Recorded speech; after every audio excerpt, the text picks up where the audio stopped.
Hello and welcome back to Kim Reads as we continue with Rebecca of Sunnybrook Farm.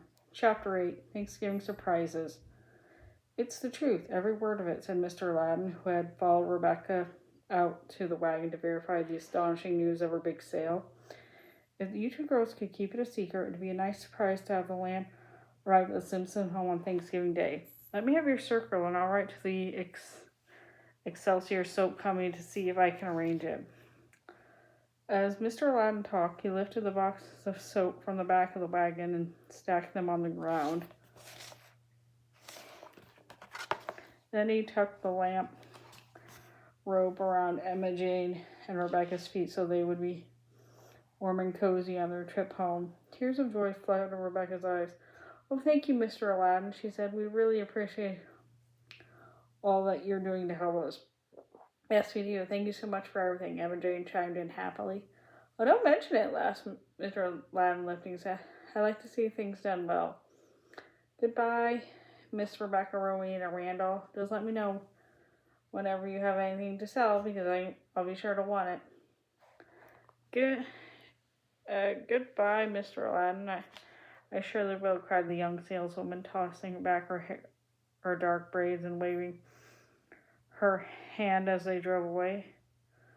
"Oh my," said Emma Jane in an awestruck whisper. "He tipped his hat to us, and we're not 13. It'll be 5 years before we're ladies." "Never mind," answered Rebecca. "Enjoy every moment of her success. We are sure beginning of the ladies even now. Wasn't it nice of him to buy us out?" Emma Jane continued enthusiastically. "Just think, you both got the lamp and the shade for one day's work. Now, what was that man's name?" "I never thought to ask," Rebecca admitted. "I called him Mr. Aladdin because he made it impossible to forget the lamp. You remember the story of Aladdin and the wonderful lamp?" "Oh, Rebecca, how can you call him by a nickname the first time you meet him?" Emma Jane scolded. "Mr. Aladdin isn't really a nickname," Rebecca replied. "Anyway," he laughed and seemed to enjoy it. It seemed no easy task, but Rebecca and Emma sealed their lips and kept their exciting news to themselves until Thanksgiving finally arrived. That morning, the lamp and shade were delivered to the Simpson house in a large package box. One of the boys, Seesaw Simpson, who had earned his nickname because he had trouble making up his mind, unpacked the lamp and set it on the table for his excited family to see. Secretly, he had to admit to himself that he was mighty impressed with the business ability of his sisters Clarabelle and Susan. While the Simpsons began their Thanksgiving celebration on a high note, Rebecca spent a day with her aunts, Miranda and Jane, and their guests, keeping up an old tradition. The Burnham sisters, who lived between North River and Shaker Village, had driven over for the occasion.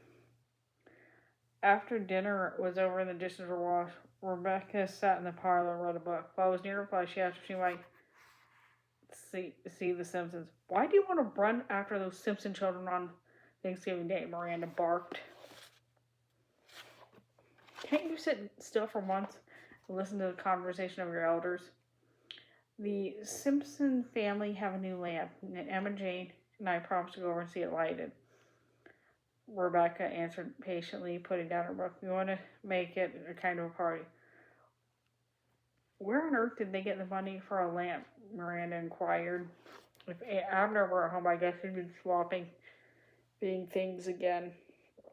"The children got it as a prize for selling soap," explained Rebecca.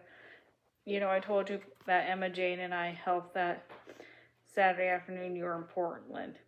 I didn't take notice, I suppose. This is the first time I ever heard the lamp mention," her aunt commented hauntingly.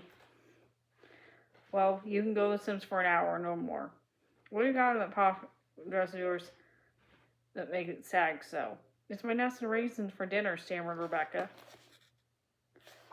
"I thought I might save them for the Simpsons. It would be their party better." "They were yours," Rebecca interrupted Jane Sawyer. If you choose to save them to give away, it's all right. We never would have let this day pass without giving something to be thankful for. The Burnham sisters nodded approvingly as Rebecca left, that they'd never seen a child grow and improve so fast in a short time. There's plenty of room left for improvement, Miranda snapped. Of all the foolishness I ever heard, though that lamp beats everything. I didn't think those Simpson children had brains to sell everything. One of them must have, said Ellen Birmingham with a twinkle in her eye. Adam Ladd, said the girl who brought the soap from the most remarkable child he had ever seen.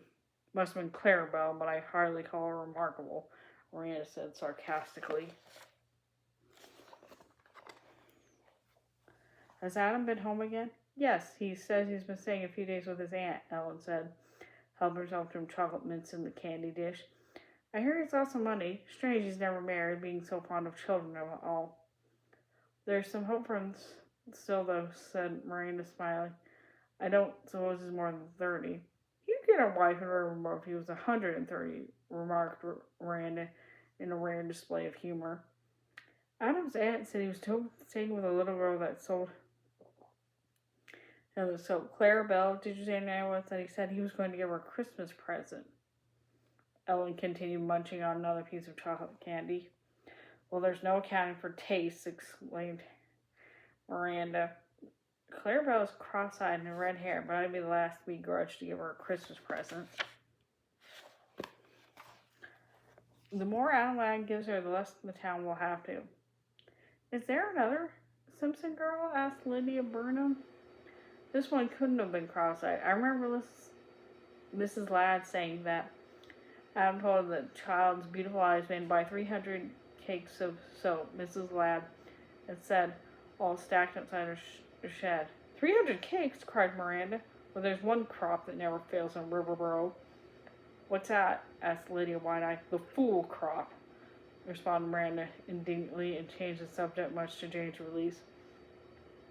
Over the last 15 minutes, Jane had been increasingly nervous and ill at ease. Finally, she sat down on a tall, straight-backed chair to ponder her startling news. What child in Riverboro could describe as remarkable except Rebecca, she asked herself. What child in town has particularly beautiful eyes except Rebecca? And what child had enough gumption to persuade a grown man to buy cakes by the hundred except the rather persuasive niece?